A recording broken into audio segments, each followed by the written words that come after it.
here today basically, first and foremost, because Robert's friend, Casey Brownlow, my oldest son, and Robert were peers in Palestine Middle School.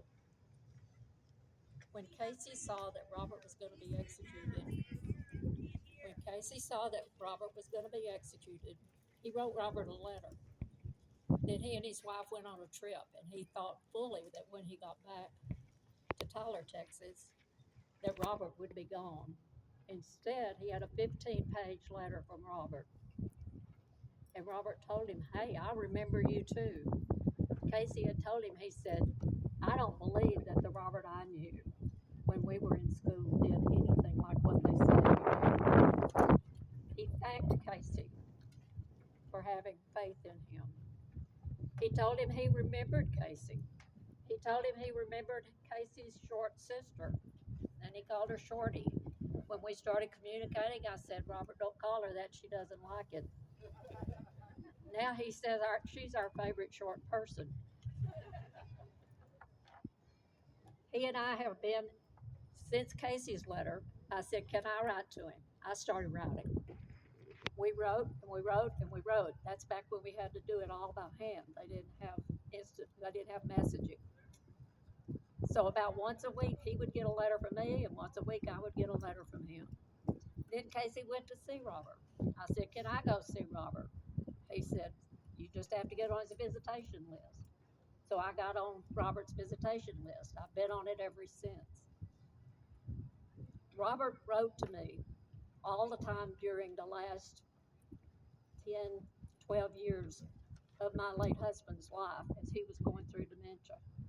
I told him things about what Bob and I were going through that I didn't tell Bob's children and I didn't tell my children because they weren't pleasant. And I thought, Robert will never tell. And he never did. But he prayed for us. Whatever was going on with him, I prayed for him. We're still doing that. Now we just do it through securus messaging instead of in on paper and pen. Somebody asked me not long ago, said, you've seen, I've been to hearings in Palestine. I was at the hearing last year down here. I've seen the evidence now that the former jury never got to see. I've heard it, seen it. They said, "What if you didn't know that? Would you still believe in Robert?"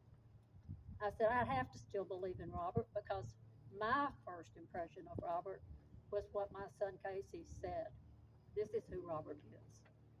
And I trusted Casey's judgment and character. Y'all, I was on my way. I was on my way to Huntsville last year in October on the 17th. And my daughter-in-law called me and she said, "Where are you?" In East Texas. I said, "I'm in front of Brookshire's." She said, "You need to come back." I said, I'm on my way to Huntsville." She said, "You've got to come back. Come to the house." So I drove back. She said, "Casey's gone." She said, "I think it probably happened last night." Said, "He had curly hair like I do." She said, "All of his hair was still in place from when he went to bed." The day that Robert was supposed to be executed, he was supposed to be killed by the state of Texas. His friend, my son, died. And the judge saw fit back a couple of months ago to set the same date this year. Robert prays for me, I pray for Robert. It's keep the faith. I told him last year, he said, "I don't know." He said, "I've got hope."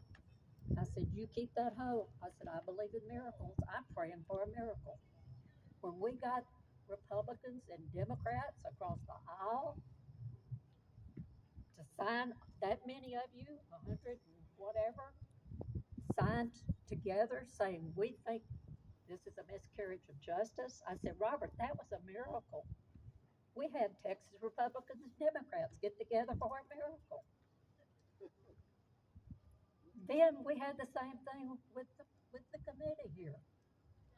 The very last minute, I said, you never know how God's going to perform a miracle. It can be from the guys and women getting together and going to visit him. He said, Mama Donna, they treated me like a real person when they came to the prison. They took the cuffs off, the prison did. They took the shackles off.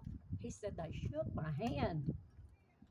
And he said before they left, they hugged me and we had prayer together. I said, Robert, those are miracles. I'm still praying for those miracles. I'm praying today. My prayers have been for that.